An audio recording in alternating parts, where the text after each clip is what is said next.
Kira-kira bulan November 85. Kira-kira saya lupa.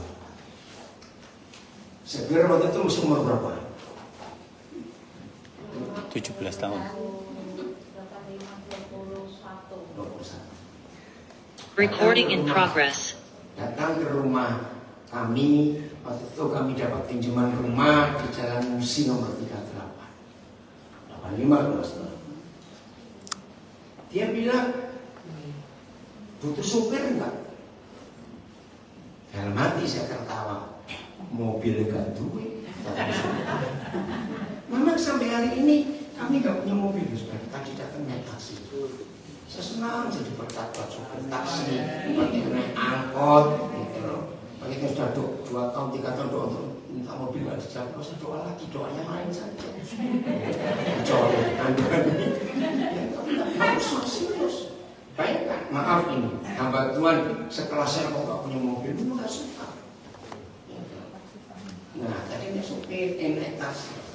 Ya udah, karena prinsip saya sejak mulai dipanggil Tuhan pelayanan 51 tahun yang lalu, saya tidak pernah menolak orang yang datang ke rumah.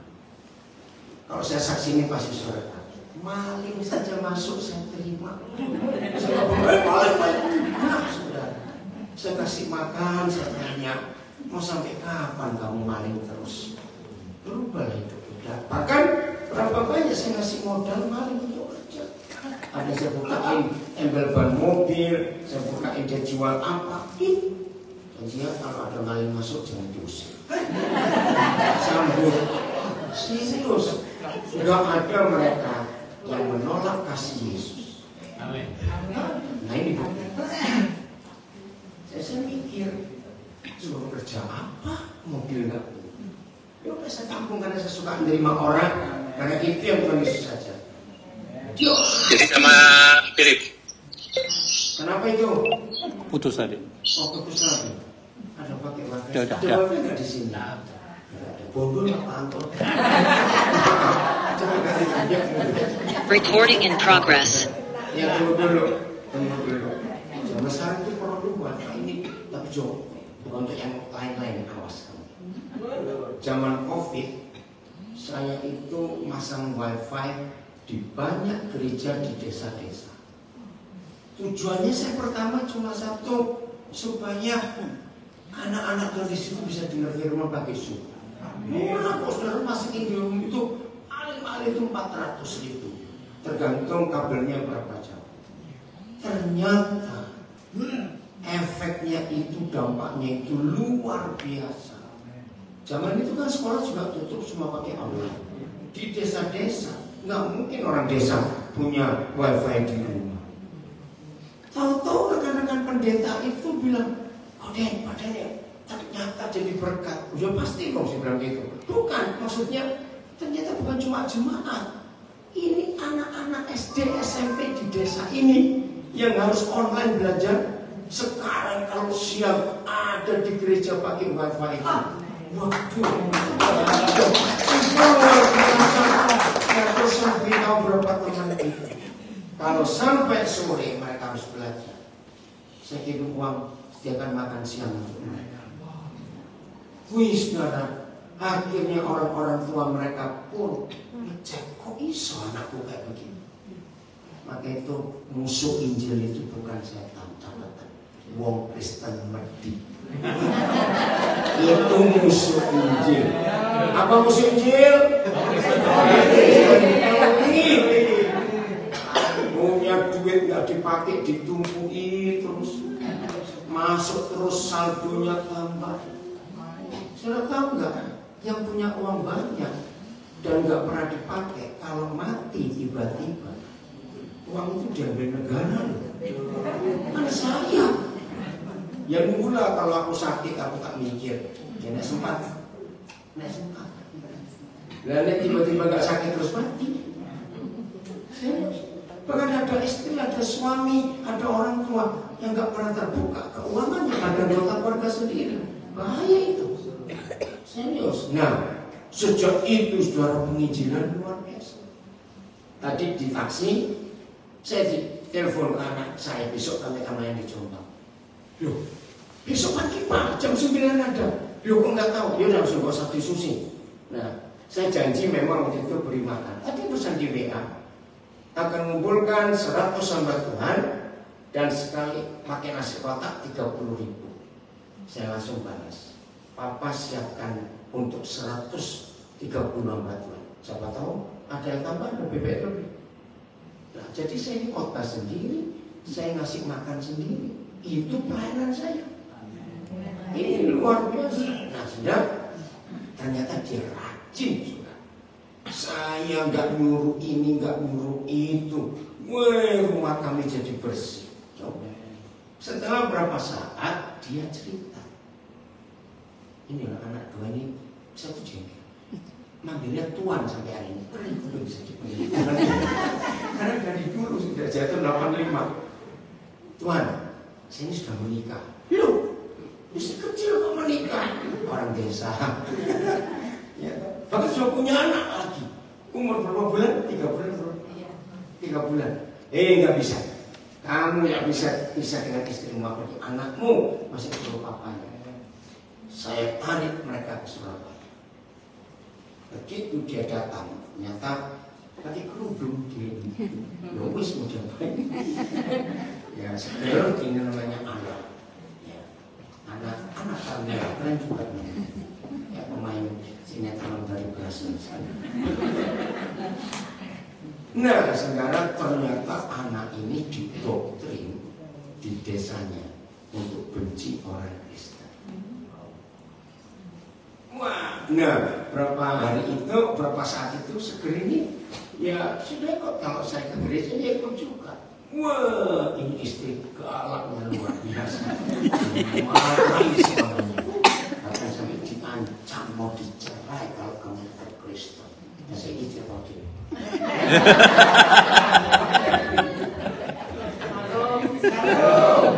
Sekarang jadi pengkhotbah mereka bantuan doa.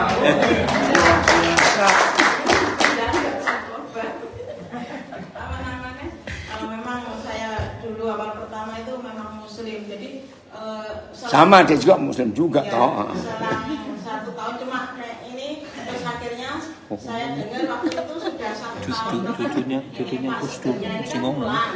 Suami saya itu pulang ke rumah, biasanya kan pulang Kamis gitu kan Jumat ini kasih waktu. Yo sebutan apa? Kamis pulang kan Jumat kan Jumatan. Nah itu dia ngomong, aku sekarang bukan orang Muslim lagi. Lah terus saya aku harus jadi orang Kristen. Wah saya ini bingung.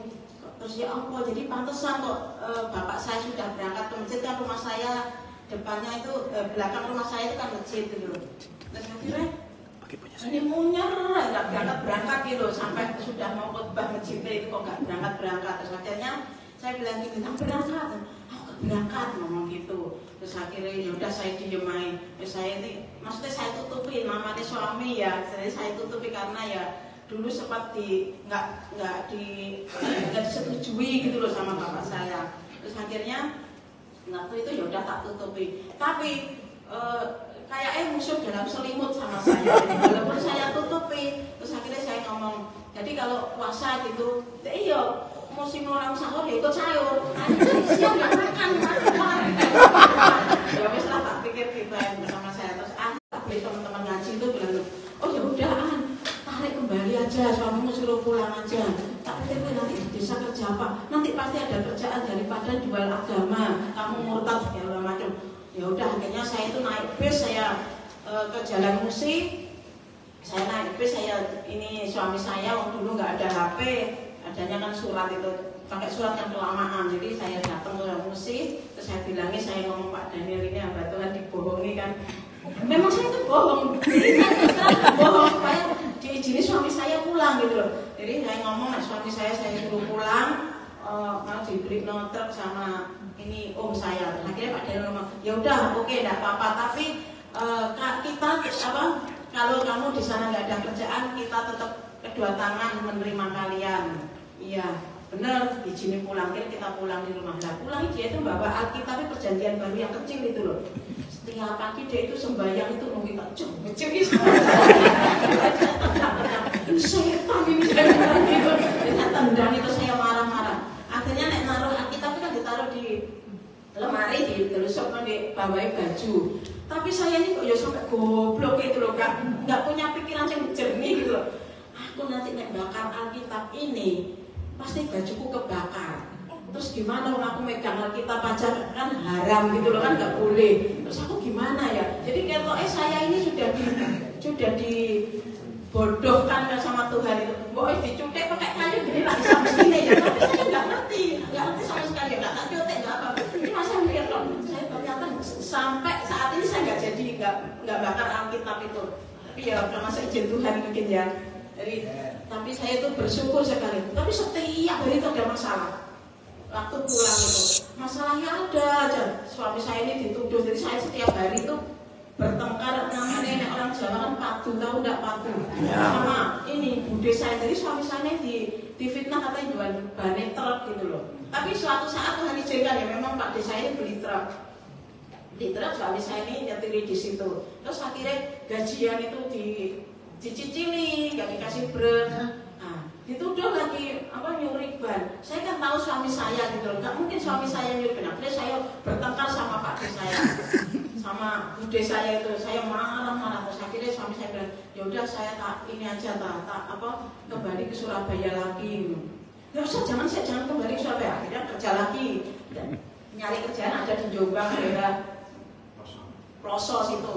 Nah, nek pulang bawa sepeda motor itu mobil ya jalan nggak tahu itu ya ada gitu loh masalah itu ya, mungkin itu karena kehendak Tuhan. Dan sekarang kan kita tahu, dari dulu saya kan nggak tahu. Akhirnya lama-lama terus dia kembali lagi. Kita sudah pusing, sudah ini ada aja masalah. Sudah dituduh selingkuh apa ini suami saya, katanya suka sama sepupu saya. Ya itu mulai mungkin jalannya Tuhan. Akhirnya padahal suami saya ya tidak ngapa-ngapain, barisan sama saya terus dituduh. Akhirnya rame-rame di desa, dari ujung ke ujung langsung kedengerannya. Akhirnya kita malu. Ya udah, suami saya kembali lagi ke Surabaya ke Pak Deni. Saya ngomong, pokoknya kamu kembali ke Pak Deni lagi. Paling tidak kan saya bisa nyariin nanti. Saya bilang gitu. Tapi saya juga sempat putar giling sama suami saya ini. Gitu loh. Saya putar giling, katanya diguling sama suamimu ini bingung. Waduh, bingung terus gimana? Bilang gitu. Terus saya ngomong, ya udah saya tak cari aja. Saya bilang gitu, saya cari. Ternyata benar dia kembali lagi. Enggak ya.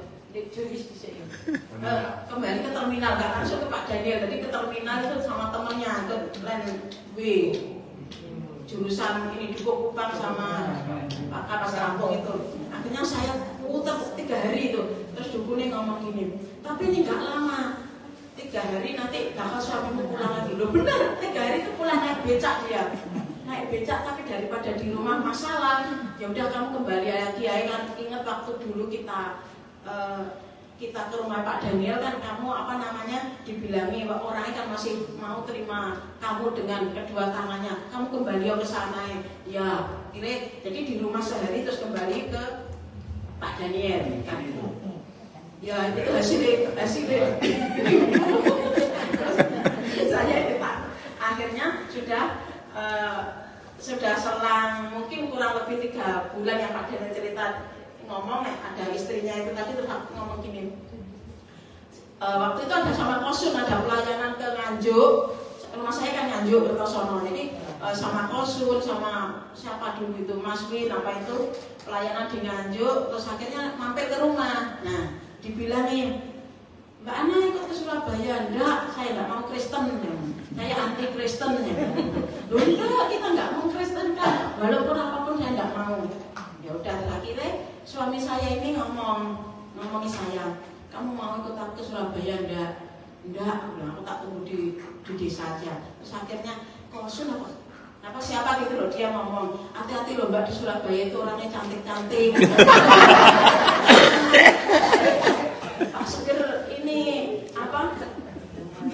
kita orang loh, itu gelisah pikiran saya. Nanti aku lihat janda siapa yang mau saya, janda punya anak lagi, ada yang mau. Terus akhirnya ya udah aku tak ikut aja. Jadi dengan ini saya takut suami saya sering maksudnya punya ini, karena kan di Surabaya banyak perempuan cantik-cantik, jadi saya takut gitu. Akhirnya saya ngomong ya udah sana, tapi saya sumpah dulu, sumpah nggak mau Kristen, nggak mau ikut Kristen. Jo, nggak usah rame-rame ngomong gitu. Tapi sumpah di sini. Sumpah, kamu nggak percaya saya. Akhirnya dia sumpah. Ya, akhirnya saya berjalan, maksudnya ikut ke Surabaya. Nah, waktu di Surabaya itu, saya itu beberapa hari saya nggak sadar, nggak ini. Tapi saya nyendiri namanya piring, sendok, gelas itu saya sendiri-sendiri. Karena saya takut, mau saya ini kan nanti nek Pak Daniel makan babi atau makan apa, jadi saya sendirikan takut daripada saya nyuci beberapa kali kan susah saya nanti cuci kan di sini nggak ada pasir, nggak ada apa, nanti 7 kali pasir, 7 kali sabun 7 kali di Surabaya gimana? Jadi saya sendirikan, saya masuk di kamar piring untuk saya sendiri. Akhirnya suatu saat anak saya ini sudah mulai, saya sudah lama di Pak Daniel itu, ya Pak Daniel nggak pernah nyuruh saya diajak ke gereja ataupun apa. Tapi dengan berjalannya waktu, akhirnya saya itu malam itu nyari suami saya hilang. Setiap jam 12 malam suami saya hilang. Ini jangan-jangan suami ini ada selingkuhan. Ada simpenan ini. Setiap jam 12 malam itu hilang. Cari kadang pintu kuncinya, saya tetap cekat gitu loh. Saya lewat pintu samping garasi itu ya kuncinya. Di mana suami aku ini penasaran loh. Sampai 3 hari saya baru ketemu. Ternyata di kamar sebelah saya dia itu doa. Tadi saya geremeng-geremeng. Ternyata Pak Irfan itu suami saya. Dia ingin ngomong minta sama Tuhan bahwa ingin satu iman dengan istri saya. Tuhan sudah kirimkan istri saya sampai sini. Tuhan harus saya ingin istri saya itu satu iman. Terus saya tolak di luar. Saya nggak dalam, saya tolak. Saya nggak mau, saya nggak akan mau. Pokoknya saya. Terus akhirnya karena kekerasan hati saya ya Tuhan izinkan saya itu sakit. Itu waktu itu Pak Daniel ke luar negeri, saya itu sakit. Sakit itu dari sini loh, dari leher sini sampai ke atas sini. Saya itu nggak bisa ngomong, nggak bisa nggak bisa melek, mata saya itu dari kayak orang picek tepaknya dengar. Itu selama 2 minggu. Jadi saya itu nggak bisa makan, nggak bisa apa, tapi ya puji Tuhan ini nggak mati. Tetesin air aja kan sama suami saya sampai namanya gue itu bingung suruh bawa ke dokter. Jadi saya itu dibawa ke dokter dari klinik puskesmas sampai ke dokter besar itu, waktu itu dokter Budiono penyakit dalam itu di CT scan kepala itu katanya nggak ada penyakit apa-apa. Itu saya punya anak yang kedua itu umur 3 bulan.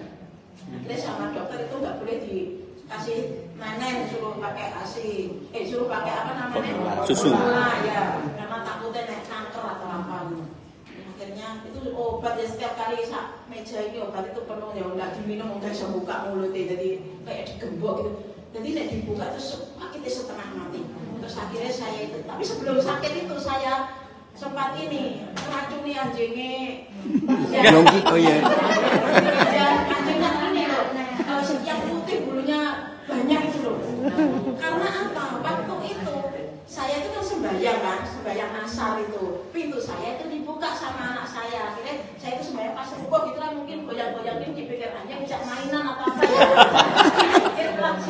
Ruko saya, anjing ini tak pukul kainnya anak-anak kan sekolah sekolah ke Petra jadi tak anjingnya tak pukuli kurang aja lah. Akhirnya saya 2 minggu nggak sembahyang, besok anjingnya tak beli racun tikus sama saya bunuh anjing, saya nggak berdosa gara-gara saya nggak sembahyang gara-gara anjing ini.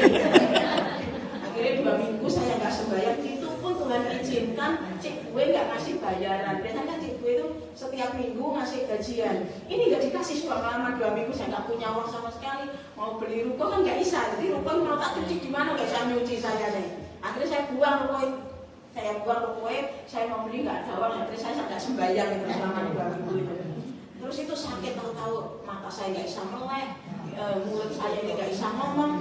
Pas saat itu saya ini doa, saya ini sembahyang pakai sarung. Saya coba lah, mungkin saya gara-gara sakit ini karena saya nggak sembahyang ya. Akhirnya saya sembahyang jam 9 pagi. Saya tanya anak saya kan sudah PK, jadi waktu prinsip yang ngomong itu tak tunjukin jam ini sama ini. Tak tanya ini sekarang jam berapa, dia ngomong jam yang pendek di 9, yang panjang di 12.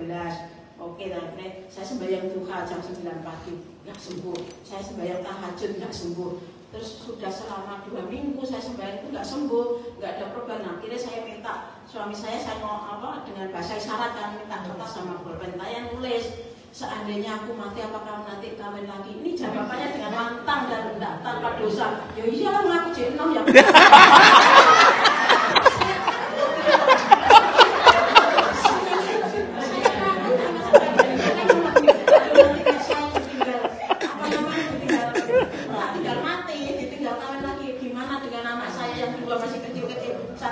Baby satunya TK bilang gitu. Nah, nanti apa waktu suamiku kerja, nanti anak saya diapa-apain sama ibu tirinya. Akhirnya saya punya semangat. Ya wis Tuhan, aku wis nyembah Tuhan, saya mana sembah Tuhan siapapun Tuhan, orang Hindu, orang Buddha, orang Kristen, orang Katolik. Mungkin selama ini aku menyembah Tuhanku sendiri, yang selama ini aku gak sembahyang Tuhan. Kok saya nyembah, saya nyembuh aku akan nyembah Tuhan itu. Aku berjanji dan aku bersumpah mulai saat ini ya begitu. Nah, waktu itu saya berdoa itu mau tidur sekitar jam 10-an, mata saya kan tidak bisa melihat ya. Jam 10-an. Terus saya jam 2:30 itu saya panggil suami saya goyang-goyang suami saya. Saya tanya jam berapa? 2:30 ada apa? Tidak apa-apa. Terus akhirnya saya itu tidur lagi. Tidur itu belum lama, kayak mimpi, kayak benar-benar terjadi gitu loh. Rasanya dalam pikiran saya. Nah itu mimpi. Di doanya Pak Daniel ngomong gini, An, kamu mau sembuh? Mau, saya mau sembuh. Padahal Pak Daniel tidak tahu saya sakit kayak gitu, itu tidak tahu. Nah, Cik gue itu tahu. Terus akhirnya kamu mau, Pak Daniel di luar negeri kan, jadi kamu mau saya doakan, mau. Ya udah kamu jongkok di sini. Nah itu rumah itu besar, dingin, beberapa suara itu, tapi cuma saya nggak mengenali mereka, hanya kenal itu suaranya Pak Daniel saja. Saya sebelum jongkok, ya saya jongkok. Pak Daniel cuma doa gini. Padahal setiap pagi di rumah Pak Daniel itu ada anak-anak Tuhan yang berdoa. Tapi saya tutup telinga saya nggak mau dengar. Saya nggak mau terkecoh sama orang-orang Kristen. Saya tutup setiap pagi. Jadi saya nggak mau. Akhirnya waktu itu 2:30 pagi itu saya jongkok, saya mimpi itu Pak Daniel ngomong gini, Tuhan Yesus ampuni anak, sembuhkan anak Tuhan yang saat ini penuh dengan dosa, ampuni anak Tuhan. Dalam nama Yesus, haleluya, amin. Jadi saya sampai saat itu saya nggak pernah dengar doanya orang Kristen. Ya hanya baru dengar Pak Daniel doa itu buat saya. Akhirnya Pak Daniel ngomong gini, anak kalau kamu bisa melihat aku, kamu sembuh. Saya kan jongkok gini kan, saya melihat ke atas ini kok muka ini Tuhan Yesus. Saya kaget gitu loh suaranya Pak Daniel, tapi muka ini kok Tuhan Yesus. Saya kaget, begitu saya kaget, saya bisa melek, terus saya pegang, wah rasaku, sembuh aku, tak bangun semua orang.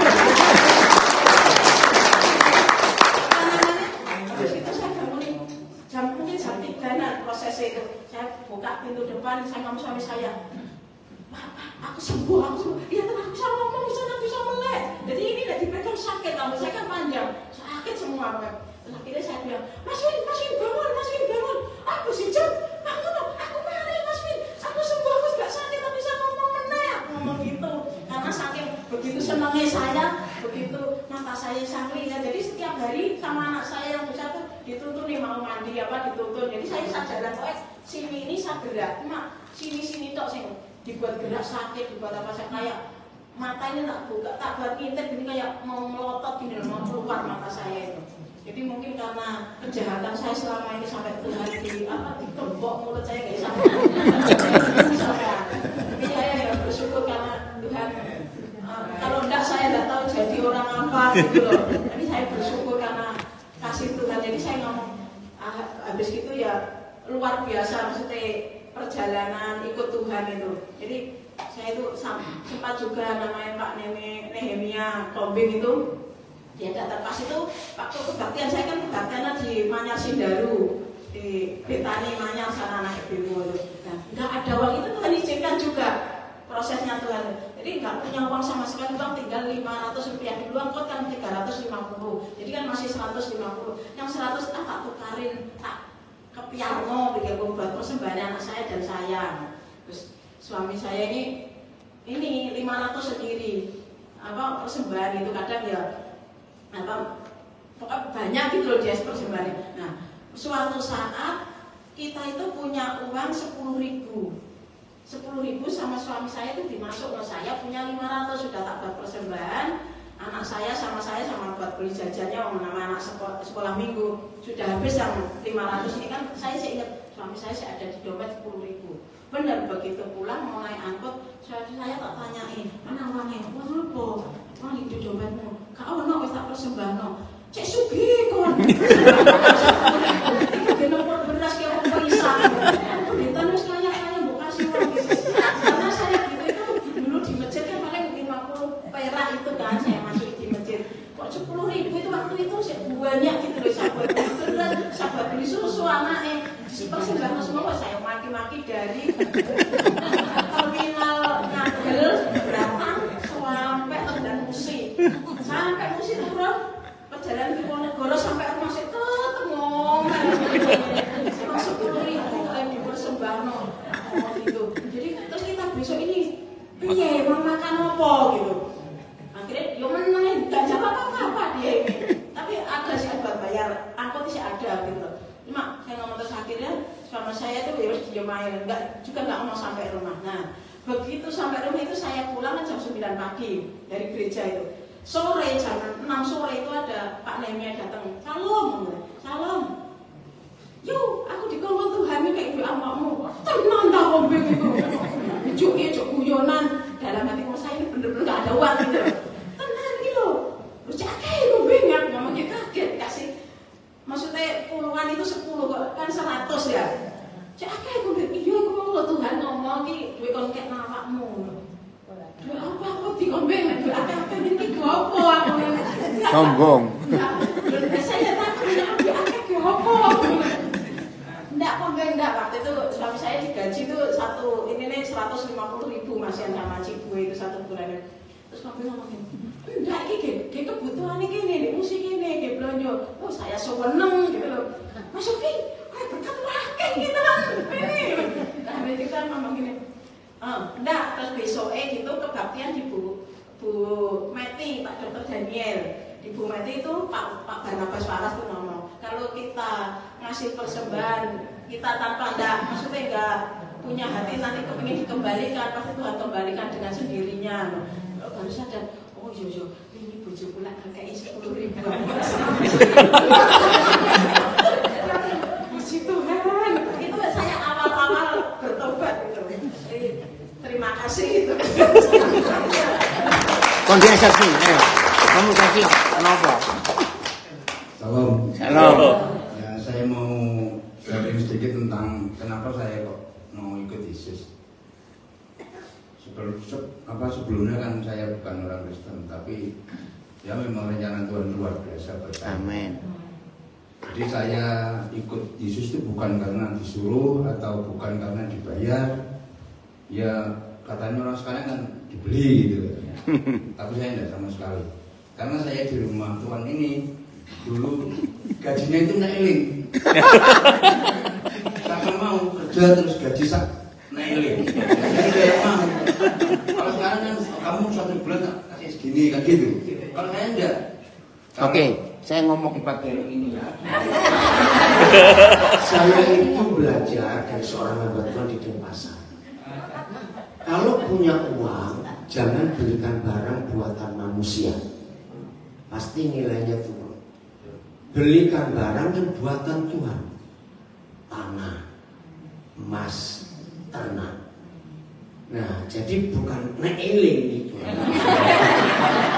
Nah, saya tahu mereka kan orang desa. Nah, jadi saya hitung sendiri. Pokoknya sampai ngumpul bisa 6 bulan sekali, pernah setahun saya tak kasih. Tujuannya kamu cari tanah di desa, kamu beli. Akhirnya nurut mereka, bisa beli ternak juga. Jadi bukan nailing ya. Di rumah kami itu Jalan Musi itu kami tinggal rame-rame. Kira ada 15 orang. Waktu itu cerita nama ini masih saudara bingung. Oke lanjut. Ya maaf Tuhan. Jadi bukannya nailing pasti digaji nggak pasti. Sekarang kan mesti ditanya dulu mau saya gaji berapa satu bulan kan gitu. Ya dulu enggak kok Tuhan ini. Nah, itu ya itu. Kalau memang betul katanya Tuhan tadi, kalau mau gaji itu ditanya dulu. Kamu pengen apa gitu. Terus saya kan waktu itu habis jual sawah, jual sapi. Nah saya bilang akhirnya ya wis nanti kalau Tuhan ada beli. Akhirnya ya terlaksana beli juga. beli rumah, beli sapi juga sudah. Saya masuk itu bukan karena itu. Mestinya kan sebelumnya saya sudah mikir, gaji di semayani kan gitu zaman sekarang. Karena gini, saya kenapa kok ikut Yesus? Waktu itu saya ingat sekali. Saya diajak pelayanan pertama kali itu di Jember. Saya suruh nyopir. Apa di Bondowoso itu, pokoknya daerah timur sana. Saya dari supirnya. Pada waktu itu saya kan masih takut-takut tuh sama Tuhan, karena kan itu bos saya supirnya.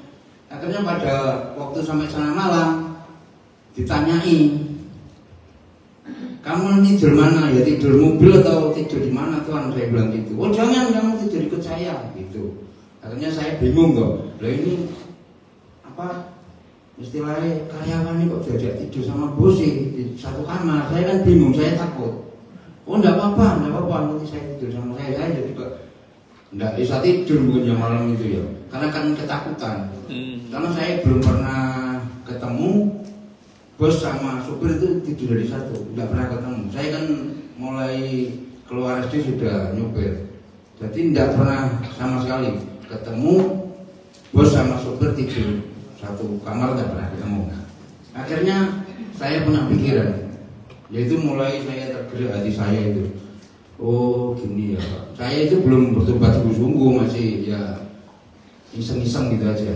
Terus kalau di rumah itu makanan di kulkas itu bebas. Saya itu mau pernah satu kali dia bawa makanan itu di kulkas saya makan. Saya pikir dimarahi, saya tuh wakut, ternyata nggak apa-apa. Ya itu buat kalian, nggak masalah. Nah itu yang kedua. Kok ada bos seperti ini, saya bilang gitu. Saya itu nggak pernah tahu. Saya ikut berapa bos itu di desa atau di mana itu nggak ada seperti ini. Nah itu akhirnya saya punya, ya mungkin Tuhan yang merubah hati saya mungkin ya. Jadi saya akhirnya sedikit demi sedikit ikut ke gereja itu. Ini belum, saya masih ikut sendiri di gereja itu. Ya diajak Mas Yogi itu di Betani Manyar sana. Mulai saya terbuka hati saya, terus saya minta Alkitab saya baca. Saya baca itu kok sama ya, perjanjian lama sama yang saya pelajari di agama yang dulu kok sama ini. Cuma begitu perjanjian baru kok lain, ya itu akhirnya jadi pergumulan buat saya. Tapi ya lama-kelamaan sama teman-teman itu diajari, diberitahu, akhirnya ya mengerti. Ya kalau saya mau sharing banyak, nanti mungkin waktunya habis. Jadi ya itu dulu yang saya sharingkan. Semoga apa yang saya sharingkan menjadi berkat buat Bapak Ibu. Amin. Haleluya. Luar biasa. Hebat ya Tuhan Yesus. Nah, saya lanjutkan ceritanya, nggak selesai di situ. Akhirnya tetangga-tetangga mereka, khususnya anak-anak muda, melihat kok keluarga seger ini, istilah mereka tambah subur. Nah, terus tanya, boleh nggak kami ikut ke bosmu? Dan akhirnya satu persatu dari desa itu datang ke rumah kami jalan misi. Dan tanpa saya sadari, saya jadi penyalur pembantu rumah tangga. Karena teman-teman saya lihat, kok bisa kamu punya pembantu kayak begitu? Kalau ada saya minta. Ini ada berapa orang banget itu sudah nggak ingat saya. Minta. Ini saya tanya mana? Ada peraturan di desa mereka. Anak muda dari desa ini tidak boleh ikut Pak Daniel di Surabaya. Takut jadi Kristen semua. Ini dilarang. Ya udah. Nah terus kami pindah ke Papua. Nah, tapi puji Tuhan ada 3 dari kampung mereka yang sering ikut kami di Nabire, dan Tuhan berkati mereka jadi orang-orang sukses. Betul-betul dampaknya itu luar biasa. Siap belajar sekarang? Siap. Terima kasih loh Pak Anton, Pak Eli yang undang hari ini bisa bertemu bersama-sama. Ini anugerah Tuhan yang luar biasa. Tunggu saja. Baik. Hari ini kita akan belajar untuk memilih Tuhan Yesus yang kita panggil Tuhan. Itu Tuhan beneran atau pembantu? Pasti kaget ya. Ternyata banyak sekali tanpa kita sadari menganggap Tuhan Yesus itu seperti pembantu. Mungkin saya tidak ngerti maksud saya. Saya beri contoh. Kalau kita punya pembantu, kita bayar itu. Ya. Setelah dibayar, kita beri apa kepada mereka? Pekerjaan, beri tugas. Betul? Ini tolong kerjakan ini, tolong ya. Ini. Setelah kita beri tugas, kita apain lagi? Periksa. Kita periksa, kita cek kerjanya benar atau tidak. Betul? Nah, setelah kita cek, ternyata kerjaannya tidak benar. Kita bagaimana? Biasanya kalau marah gimana? Ngapain kamu? Ngapain kami gaji kamu kalau kerjaanmu nggak benar? Saran tak wali. Pernah nggak saudara gitukan Tuhan? Tuhan, kenapa doaku nggak dijawab? Aku sudah memberi persembahan. Aku sudah bayar perpuluhan loh Tuhan. Loh, jujur. Kalau ada di antara kita memperlakukan Tuhan seperti itu, karena kita sudah memberi persembahan, kita sudah memberi perpuluhan, dan ternyata Tuhan tidak kerja seperti yang kita inginkan, berarti kita menganggap dia siapa? Jawab benar. Kita menganggap dia siapa? Pembantu. Banyak khotbah-khotbah yang salah tentang memberi. Hari ini kita harus bertobat. Jangan memberi apa-apa kepada Tuhan kalau kita menuntut balik. Itu salah. Betul atau tidak kalimat ini? Itu salah. Nah, kalau kita selalu menuntut semua yang kita minta Tuhan harus jawab. Pertanyaan saya tolong jawab. Jadi akhirnya yang jadi Tuhan itu siapa? Boleh jawaban. Ajar nggak kita? Serius benar, ini kesalahan fatal. Sehingga 99% orang-orang Kristen yang rajin beribadah, rajin ikut doa puasa, rajin ikut doa pagi, rajin ikut doa malam, motivasinya supaya aku diberkati. Itu salah. Saya beri bukti. Kalau kita sebagai anak yang nurut, ya semua punya anak bukan? Kita punya anak. Walaupun kami nggak punya anak kandung, tapi anak kami. Mana saudara sebagai papa mama lebih suka kepada anak? Gak pernah minta apa-apa, malah tanya, "Ma, ada yang bisa dibantu gak? Pak, perusahaan papa ini gimana supaya maju? Aku kan sudah lulus kuliah, aku harus apa?" Atau anak yang berikut, "Minta dong, Ma, jatahku hari bulan belum kamu kasih loh." "Pak, minta dong." Ayo, sebagai papa mama kita milih anak yang mana? Yang pertama. Pernahkah dalam hidup saudara menanyakan ini kepada Tuhan? Tuhan, apa yang bisa aku buat untuk pekerjaanmu ini? Saudara tidak salah, yang salah kami. Pengkhotbah-pengkhotbah mata duitan ini, duit belum diomong. Hanya pengusaha stres ke gereja. Karena pas naik bisa ngurusin duit. Selesai rebut Kamis cuma Sabtu ngurusin duit, mana kerja kok. Minggu tuh mau nyari relax. Kamu duit mana di gereja? Betul? Capek gak jadi pengusaha kayak begitu? Begini yang saya tanya. Kalau kita nurut, kita menyenangkan hatinya, kita berkenan kepada Dia, walaupun kita nggak minta, Papa tahu yang kita butuh. Sungguh, wis. Jangan menyuap Tuhan dengan aktivitas rohani kita, dan jangan menyuap Tuhan dengan uang kita. Itu jahat. Pengkhotbah perpuluhan yang kejam dan sadis itu menjadikan Tuhan seperti debt collector. Betul atau tidak? Selalu ada ancaman.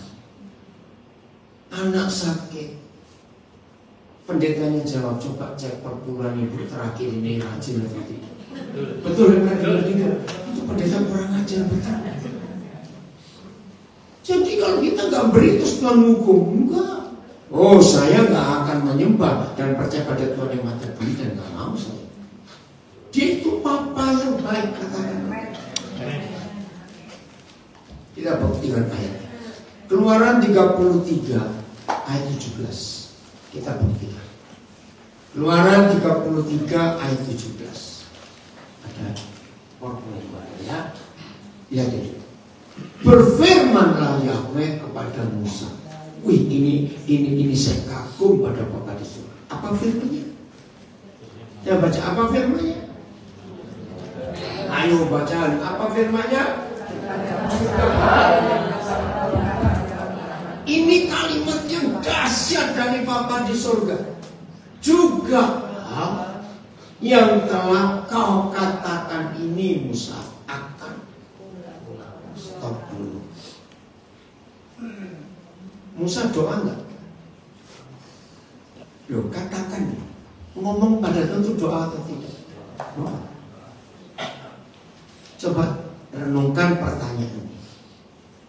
Menurut firman Tuhan ini, antara Musa dengan Bapa di surga, antara dia dengan Musa, siapa yang nuruti siapa? Jawaban. Ayo. Siapa nuruti siapa? Tuhan nuruti Musa. Kok ragu-ragu? Memang ini aneh. Siapa nuruti siapa? Tuhan nuruti Musa. Betul tidak? Itu yang saya pertama dapat, saya lupa tahun 70-an. Hah? Apa nggak keliru? Seharusnya siapa nuruti siapa? Musa. Nah, iya seharusnya kita dong nurutin dia. Tapi ini dia ngomong, Musa, kamu ngomong apa saja akan kulakukan. Wih, ingin nggak hidup kayak Musa? Saya bilang, saya juga ingin. Terus terang saudara, sejak Roh Kudus memberi saya pengertian ayat ini, doa saya itu bukan doa jam-jaman. Saya cuma diam menikmati dia. Ada syarat. Apa syaratnya? Karena, kata karena itu kuncinya. Supaya apa yang Musa alami itu kita alami, maka saudara harus menggenapi setelah kata karena. Kenapa Papa di surga nuruti Musa? Sampai saya mikir gini, berarti buat Tuhan Musa dianggap pernah salah ngomong, bisa salah ngomong atau nggak bisa salah ngomong? Bisa. Enggak. Karena dijamin, Musa kamu ngomong apa saja akan kulakukan. Loh, itu lebih kaget lagi saya. Ayo, namanya manusia, ada manusia gak pernah salah ngomong. Tapi bagi Bapa di surga, Musa itu diakui orang benar dan orang hebat, sampai gak pernah dianggap salah ngomong. Loh, kok enak sekali. Salah konsep banyak hamba Tuhan yang mengatakan, saudara banyak berdoa banyak berkat, kurang berdoa kurang berkat, sedikit doa sedikit berkat, tidak berdoa nggak ada berkat. Ternyata salah. Salahnya di mana? Nanti kita akan lihat fakta ini. Pengen seperti Musa, ngomong apa saja Tuhan jawab. Serius saudara. Juga hal yang telah kau katakan ini Musa akan kulakukan, karena ada 2 syarat. Kalau cuma 2 syarat itu berat atau ringan? Ringan, loro. 1, karena baca. Mendapat kasih karunia. Mendapat kasih karunia di hadapan. Apa sih mendapat kasih karunia? Ya kayak contoh 2 model anak kita tadi. Yang mendapat kasih karunia di hadapan Tuhan adalah anak-anak yang bisa ngerti hati orang tua. Anak yang seperti itu, jawab, nggak perlu minta, kita tahu dia butuh apa. Nah, jadikan seperti itu diri kita. Daripada bertahun-tahun jadi Kristen, jaluk doa, minta aja kerjaan, dan tanpa sadar kita jadi perampok surga. Terus kalau nggak diberkati ngajak Tuhan per bulan kok nggak tak bayar. Pernah dengar ada ngomong gitu? Nggak ada loh, kurang ajar. Tuhan kok suap dengan duitmu. Jahat sekali khotbah-khotbah perpuluhan yang isinya ngancam, nakut-nakuti, neror. Bahkan ada pendeta khotbah saja yang viral sosial media, tidak memberi perpuluhan masuk neraka. Dia semua. Siapa yang bilang? Tuhan nggak pernah. Jahat loh pendeta kayak begitu. Setuju nggak saya ngomong itu? Tapi orang goblok bisa akhirat. Kalau dibujuk pendeta-pendeta itu, saya nggak ngerti. Betul nggak? Selamatkan suara-suaramu dari para penipu pakai Alkitab itu. Cuma mintain duit saja kerjaannya. Maaf saya berkata. 1, karena mendapat kasih karunia di hadapanku. Apa tadi kasih karunia? Menyenangkan hati Tuhan. Sudah cuma itu. Senangkan hatinya dengan mentaati dia. Yang kedua, siapa yang kenal siapa? Tuhan mengenal. Ini penting. Siapa yang kenal siapa? Aku mengenal Engkau. Ya siapa aku ini? Tuhan mengenal. Tuh, kebalik. Nah itu ada yang ngomong Musa kenal Tuhan. Salah. Nah, ini luar biasa. Saya beri contoh begini supaya tahu. Kalau ada orang dengar saya cerita, wih, Anton, ini sudah saya ini kenal Jokowi, saya ini kenal Jokowi. Kalian cuma mesem, ngerti? Cuma senyum. Betul tidak? Loh, karena perkataan saya kenal Jokowi itu dipercaya orang nggak sih saya ngomong gitu? Kok nggak mau jawab? Orang percaya nggak sih kalau ngomong gitu? Iya, belum tentu. Teman nggak pernah kok. Tapi kalau suatu hari di sebuah acara kenegaraan masuk TV, Pak Jokowi bilang, oh, saya kalau Pak Anton di Tabita saya kenal. Apa bedanya? Yang ngomong kita kenal dia dan dia yang ngomong kenal kita. Lo beda tidak? Bedanya apa? Apa? Bukan pangkat. Beda. Nah, Tuhan yang ngomong.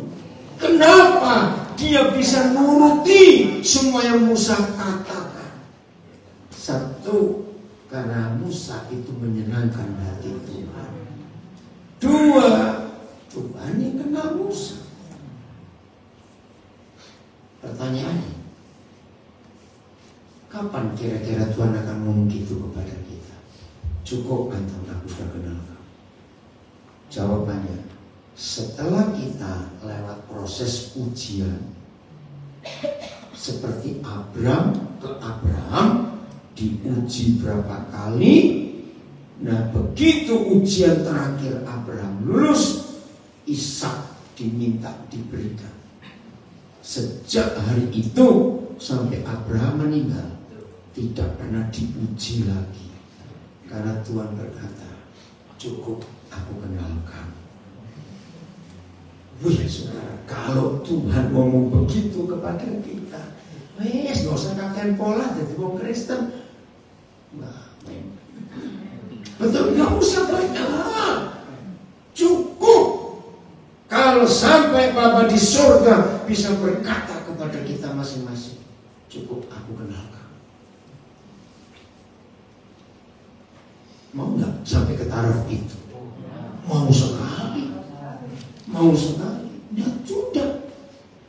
Maka itu nggak ada syarat. Saudara, untuk kita mengalami seperti Musa, ada 13 langkah. Aku suat kakek. Cukup 1 saja. kondisikan hati kita sedemikian rupa sampai terngomong cukup. Maaf lagi sekali. Kalau saudara punya anak lebih dari satu, itu bisa ngerti ilustrasi ini. Kalau cuma satu agak sulit. Masing-masing anak kita walaupun kandung, karakternya sama atau beda? Beda. Maaf ya, bukan saya mau apa-apa tidak. Maka saudara akan lebih cocok hatinya cenderung ke anak yang bagaimana? Yang kayak tadi itu loh, ngerti papa mamanya, gak usah disuruh-suruh, tahu sendiri. Betul tidak? Itu buat papa mama kalau ada anak seperti ini, gak usah ditanyai perlu apa, ngerti sendiri kok. Apalagi kalau anak itu walaupun mereka tahu mereka itu punya jatah dari kita, tapi nggak pernah minta jatah itu. Betul? Nah ini loh saudara yang Tuhan cari. Yohanes 1 ayat 47. Nanti kita akan melihat hidup kita. Tuhan itu, Yesus itu pembantu kita atau Tuhan? Ya, biarlah firman yang kita dengar hari ini menemukan jawaban yang tepat di hidup kita. Dia itu pembantu kita atau Tuhan buat kita? Oke, baca sama-sama.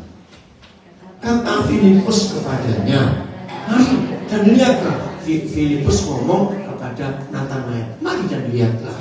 Yesus melihat Natanael datang kepadanya, lalu berkata tentang Natanael, lihat, inilah seorang Israel yang sejati, karena tidak ada kepalsuan di dalamnya. Oke, saya tanya, saudara senang nggak kumpul orang pura-pura? Manis di mulut, manis kelakuannya, tapi nokot. Itulah orang yang punya kepalsuan. Ada udang di balik rantainya. Istilahnya, betul? Ada yang disembunyikan, ada motivasi yang nggak benar, nggak tulus. Suka nggak kumpul orang kayak begitu? Bayangkan kita juga suka, apalagi Tuhan. Kalau bakal punya cucu lagi, kasih nama Natanael ya. Ini nama bagus. Tidak ada kepalsuan. Orang Jawa bilang blokosuto, transparan, tembus pandang. Saya tanya loh, maaf. Aktivitas pelayanan, doa, khotbah, WR, singer, main musik, sekolah minggu, asyir, apa saja namanya pelayanan. Tanya, bisa nggak itu sandiwara? Sangat bisa, sangat bisa. Maka itu saya ngajari anak-anak saya, jangan nilai papa waktu di mimbar. Ini sandiwara di sini. Maka itu saya nggak pernah takut kumpul siapa saja, sampai seger bisa ketemu Tuhan Yesus. Jadi kalau saya dapat kesempatan kemana dan nginep, siapapun yang saya ajak, walaupun sopir, walaupun sama saya ajak. Kalau istri saya nggak ikut, tidur bareng. Prinsip saya cuma satu, pokoknya wong gitu. Asal dia orang, kalau orang-orangan saya takut. Gampang kok, pokoknya orang, nggak peduli siapa. Saya pasti kaget, saya pernah ngajak tidur tukang parkir. Karena pas lagi di hotel, parkir, saya pas keluar, kenapa nggak pulang? Hujan pak, nggak bisa. Masuk, kaget sudah. Terus nggak ada masalah, pokoknya orang. Dan kasih itu kita bagi kepada siapa saja. Salah satu anak kami menginapkan kami selama 5 malam ini di Hotel Marriott di Embongan. Kami masuk Senin sore. Nah Senin malam, salah satu security-nya itu Roh Kudus bilang untuk saya menyelamatkan dia. Namanya Farel. Karena banyak yang sayang kami, tapi sayangnya salah, dikasih makanan banyak sekali. Aduh. Nah itu kami bagi ke karyawan hotel itu. Maka itu kalau kami balik sana, sambutannya luar biasa. Bukan untuk apa-apa, mau dikasih siapa? Sayang. Gitu. Nah, hari ini dia libur. Jadi tiap malam dia terus Selasa malam ketemu, Rabu malam ketemu, Kamis malam. Hari ini libur. Saya bilang pada dia, karena hari ini libur, kami juga nanti sore ada pelayanan. Saya bilang, ayo ikut papa. Iya, nggak siapa papa. Papa ajak kamu makan. Yang lain jangan ikut, makan sendiri. Ya, karena saya ingin punya waktu dengan dia. Karena dia heran. Dia bilang, Pak, saya sudah sekian tahun kerja di hotel ini, gak ada tamu kayak papa. Berbagi, saudara. Jangan takut.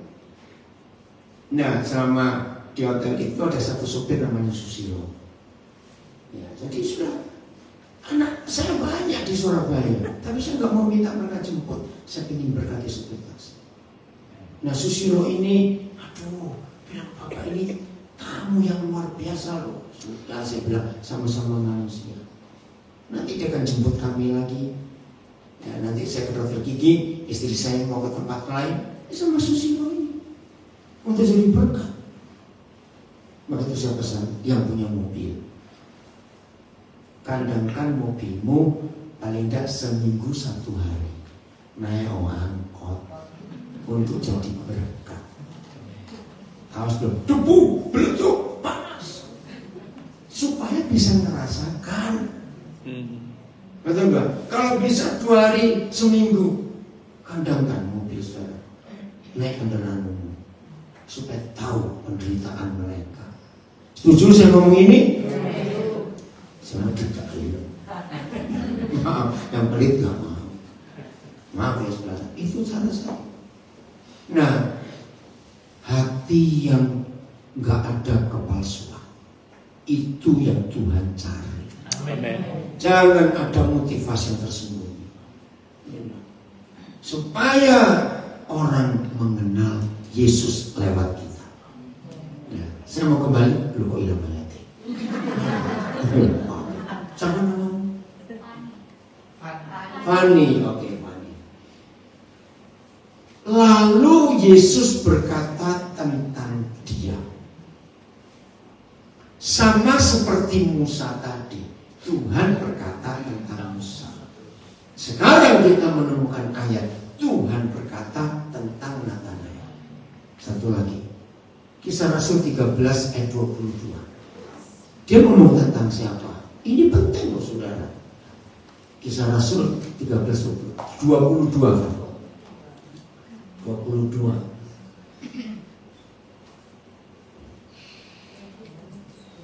Ya. Setelah Saul disingkirkan, Tuhan mengangkat Daud menjadi raja mereka. Kalimat apa? Baca. Tentang Daud Tuhan ngomong apa? Ini loh, tentang Daud Tuhan telah menyatakan. Ayo, saudara, yakinkan diri kita masing-masing. Tuhan itu ngomong apa tentang saya. Kalau kita pelit kan jujur gak? Kamu itu pelit. Kalau kita ngamuan, kan ngomong kamu itu ngamuan. Ya, betul gak? Kalau kita suka tersinggung, kamu itu suka tersinggung. Kalau ada mata duitan, kamu itu mata duitan. Jadi orang ngomong tentang kita seringkali benar atau enggak benar. Orang ngomong tentang kita itu aku enggak pernah diomongin wong enak ya. Kalau ada orang ngomong tentang kita sering benarnya atau enggak benarnya? Tergantung. Kalau rajin ngasih duit ngomongnya api-api semuanya. Lo betul tidak? Nah, maka itu kalau ada orang ngomong senyum saja, ngomong gak bayar. Ngerti? Artinya kalau ada orang ngomong tentang apa saja, gak usah ditanggapi. Karena motivasi orang itu pasti beda-beda. Tapi hari ini, kalau Tuhan yang ngomong tentang kita, pasti benar? Pasti. Nah, ini yang saya suka. Kalau pagi-pagi saya bangun, saya cuma nunggu Tuhan ngomong apa ya tentang aku ya. Itu penting loh saudara. Masih ingat suatu kali Di Matius 16 atau 18 saya lupa. Di suatu tempat di Kaisarea Filipi, tiba-tiba Tuhan Yesus nanya kepada murid-murid, kata orang, aku ini siapa? Kalian ingat itu? Oh, itu Nabi ini yang mati bangkit dari itu siapa?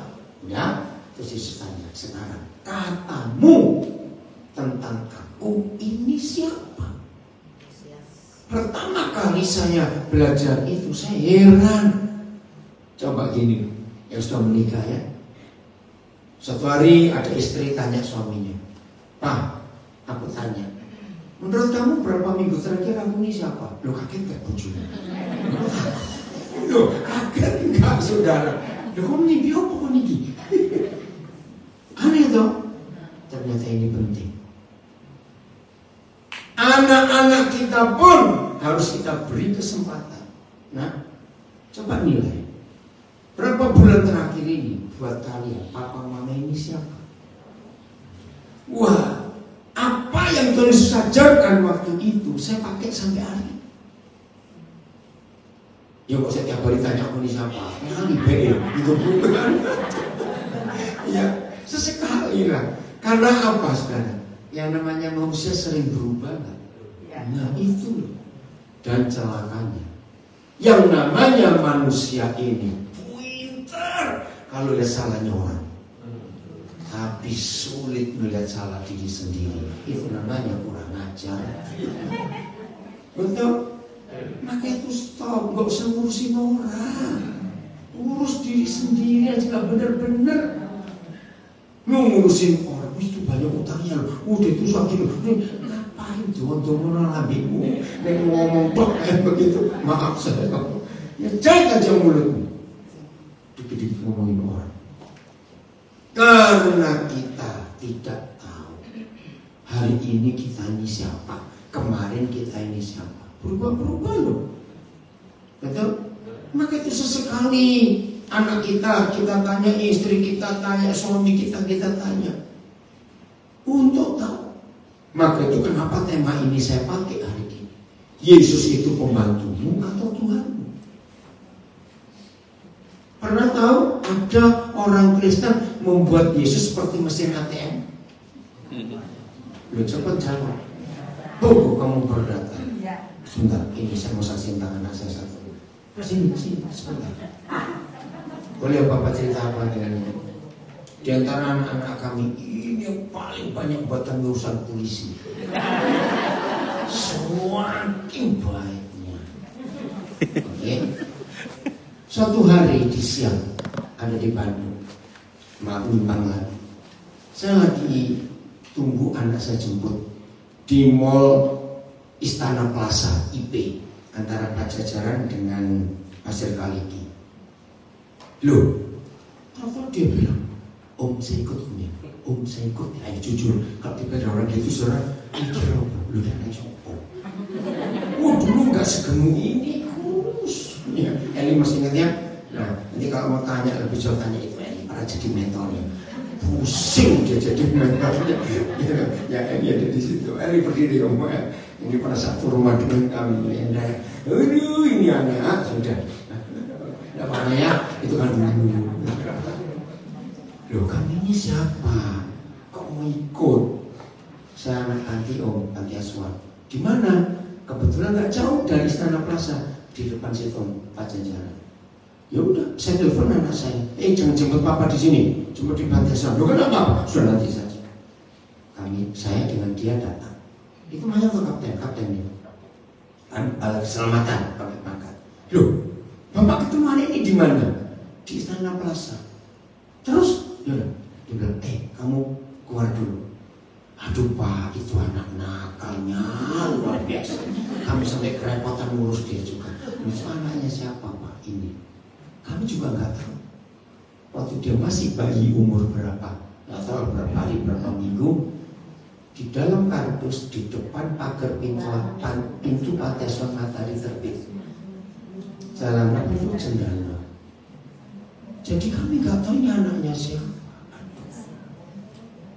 Nah terus, peraturan di panti kami ini setelah lulus SMP itu ada istilah sahabat kami yang ngambil anak-anak. Ya ini sudah sejak masih kerasa SMP berapa, kami sudah kenalkan, gak ada yang mau karena nakal. Jelek lagi katanya. Ya, aduh mau gimana ya? Ya udah, itu kami ambil saja. Terus saya bilang kepada kaptennya, ini nomor HP saya, kalau sampai perlu apa, ya kami bawa ke Nabi. Ternyata masalah nggak selesai. Semua SMA senabiri habis dia masuki. Bayangkan itu. Terus bikin kacau. Berkali-kali dia itu ngomong, saya pak telepon ke panti Matahari Terbit, ke panti Bandung. Pasti mereka tahu papa mama saya itu siapa.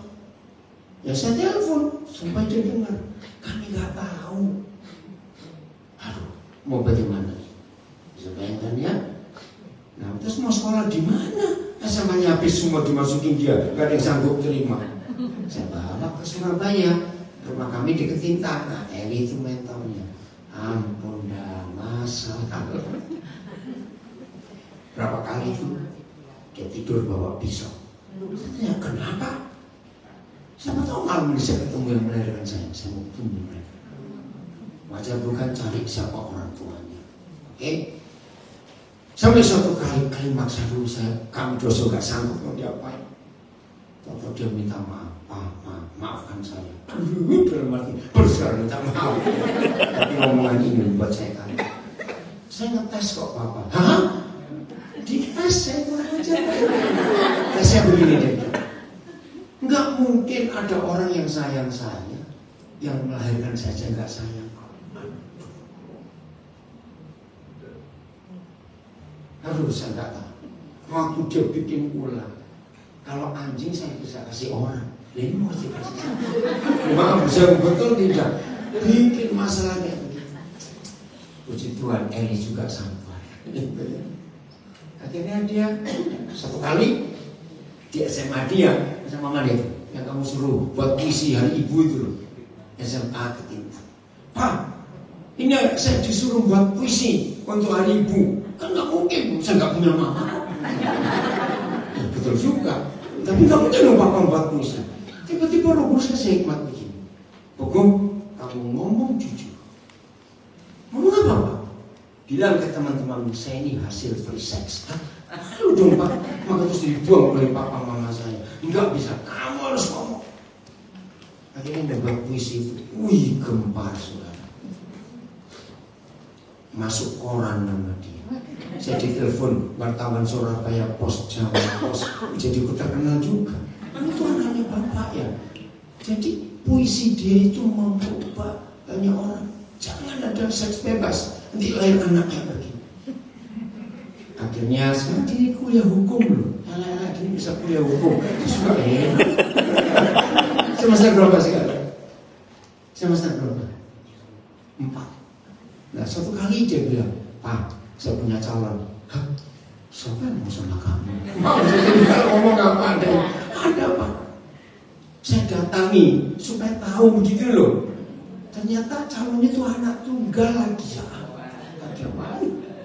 Ketika saya ketemu calon mertuanya, saya bilang, Pak, saya ini bapaknya Buko, tapi bukan kandung. Saya ceritakan semua yang jelek supaya jangan sampai tidak kecewa. Iya, terus saya nggak mau nanti. Maaf, saya ngomong gini, Buko. Kalau papa jadi mama papanya Tika, mikir ngasih dia ke kamu. Loh, karena jujur betul itu nggak ada. Anak tunggal lagi, aduh. Tapi mertuanya dia itu bilang, gak apa-apa Pak kalau mereka saling cinta. Betul akhirnya mereka menikah. Hebatnya Tuhan itu. Nah, mau ngomong dikit aja nggak dikit aja, usah banyak-banyak. Tadi Mas sombong lah Mas. Terima kasih Bapak. Semua ini karena anugerah Tuhan, saya bisa bisa sehat. Gemuk. Ya tanpa campur tangan Tuhan, juga tanpa papa, mama juga. Ya mungkin masih bandel dan tidak menghargai hidup yang Tuhan yang Tuhan berikan gitu. Kadang saya suka menyanyiakan, tapi ketika saya sudah menikah baru oh ternyata apa kata papa tuh benar gitu. Kita harus bisa menghargai diri kita. Bagaimana bisa menghargai diri kita kalau kita pun tidak menghargai diri kita sendiri? Saya udah apa ya, papa itu saking keselnya itu apa? Saya kadang merenung di tengah malam terus sama istri juga. Papa itu luar biasa ya. Maksudnya bukan apa ya? Ya karena papa aku bisa sampai detik ini itu. Karunia yang Tuhan berikan melalui papa juga hebat. Banyak bukan buku-buku yang ada di sini juga banyak orang-orang yang dibantu. Dan mungkin dari latar belakang yang sama. Kebesaran hatinya papa buat apa ya anak-anak yang seperti saya ini kok ada peduli gitu. Gitu. Oh, tadi lanjut tanya sendiri dulu. Nah, setelah saya tolong dia itu bilang ini, Pak, ada teman baik saya dari panti juga.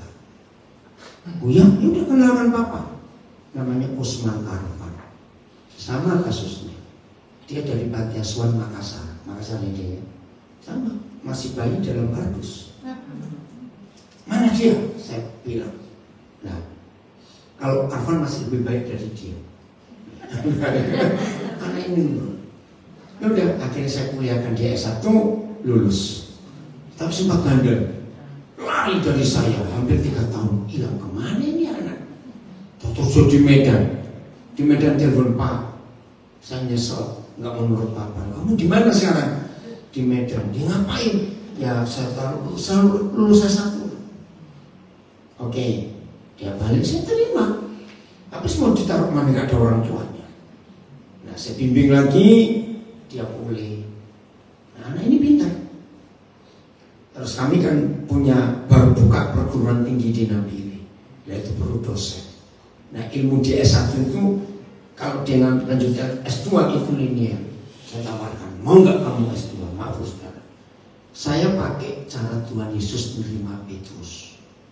Ya jujur loh, kalau saudara sebagai manusia umum sudah dikuliahkan S1 bandel kayak begini, tapi Roh Kudus luar biasa.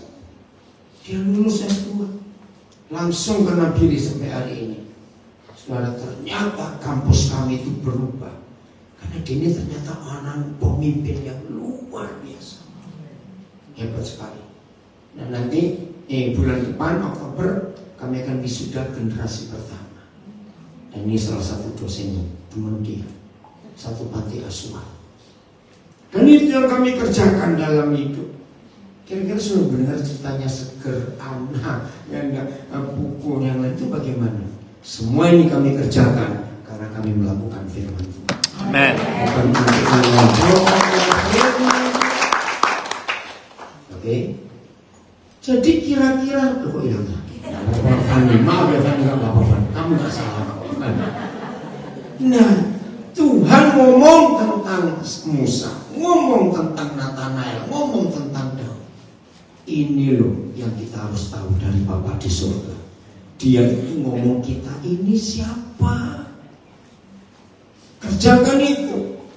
Karena kalau Tuhan tahu kita salah dan dia tegur kita, senang nggak ditegur Tuhan? Lo harus senang dong. Supaya tidak ada seorang pun di antara kita yang terlambat. Matius 7 ayat 23. Ini loh terlambatnya itu di sini. Jangan sampai itu. Tuhan ngomong begini. Matius 7:23. Pada waktu itulah, baca. Aku akan berterus terang kepada mereka dan berkata, aku tidak pernah mengenal kamu. Enyahlah daripadaku, kamu sekalian pembuat kejahatan. Pelan-pelan. Kalau ada orang ngomong, aku baru mau berterus terang kepadamu sekarang, itu berarti orang ini sudah mendem lama. Betul? Entah sebulan kapan.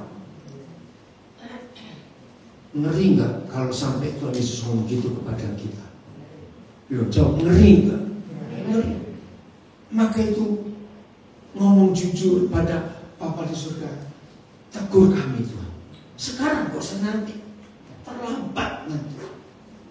Siapa mereka ini yang ditegur? Hanyalah kamu, para pembuat kejahatan, karena aku nggak kenal kamu. Lihat ayat 22. Ini orang-orang hebat loh. Maka itu hati-hati yang aktif pelayanan, periksa diri. Pada hari terakhir, sekarang bukan ingat hari terakhir. Ada apa? Pada hari terakhir Banyak orang. banyak ini udah menakutkan, gak sedikit loh. Banyak orang akan berseru kepadaku, Tuhan, Tuhan. Nah ini kalau saya pakai bahasa Indonesia, kecepatan bilang Tuhan, Tuhan, Tuhan, Tuhan, Tuhan. Jadi gitu loh kecepatan. Betul nggak? Bisa tau? Nah itu hati-hati. Pada hari terakhir banyak loh, saudara, gak sedikit. Ini yang menakutkan. Banyak orang berseru kepadaku, Tuhan, Tuhan.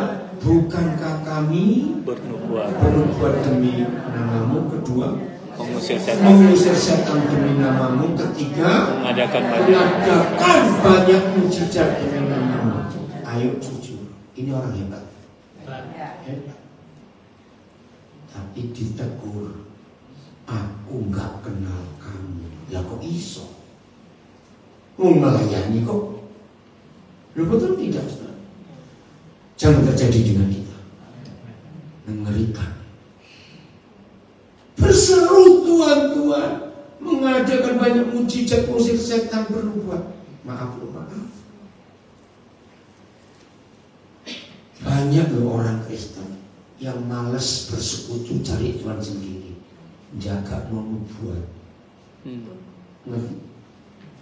Maka itu kalau ada hamba Tuhan pakai iklan, setelah khotbah akan didoakan satu-satu dan dinubuatkan, pasti banyak yang datang. Apa bedanya dengan keperamal goblok? Ya betul nggak apa? Cari dukun saja sekalian atau jamsi. Maaf, tolong ya tegur ya hamba Tuhan yang seperti itu salah. Dia jadi sombong. Wih, banyak orang cari Tuhan lewat aku. Nah, sombong. Padahal firman berkata, ajari jemaat untuk kenal Tuhan sendiri. Amen. Karena Tuhan gak punya asisten, dan tidak ada front pembela Kristen.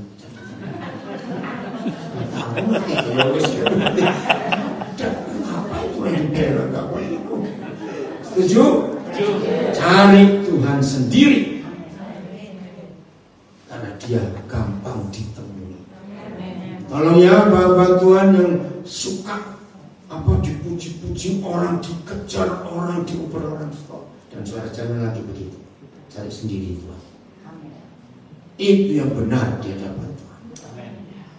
Hanyalah kamu para pembuat kejahatan. Lu buat mujizat demi nama Tuhan, mengusir setan demi nama Tuhan. Apalagi tadi? Bernubuat demi nama Tuhan. Para pembuat kejahatan. Maka itu jangan bangga dengan banyaknya pelayanan kita. Jangan bangga. Terus cek hidup ini. Cek. Benar nggak di mata Tuhan? Maka itu kalau mulai hari ini setiap kita hidup benar di hadapan Tuhan. Itu yang Tuhan ngomong. Kamu ngomong apa saja, aku lakukan, aku turuti. Asal kita berkenan dan Tuhan kenal kita. Mau berubah mulai hari ini? Ayo, jangan jadikan Tuhan pembantu kita ya. Dia itu Tuhan, hormati dia, segani dia, puji dia, tinggikan dia. Jangan dia suka dibentak-bentak. Para pendoa syafaat itu suka bentak-bentak Tuhan. Minta ampun saya, betul nggak? Betul nggak? Itu Tuhan, jangan ada Tuhan. Tuhan opo akhirnya. Harus berubah. Siapa pujian? Siapa bayar namanya? Siapa Oke. Mau berubah ya hari ini ya? Tuhan memberkati kita semua. Ayo.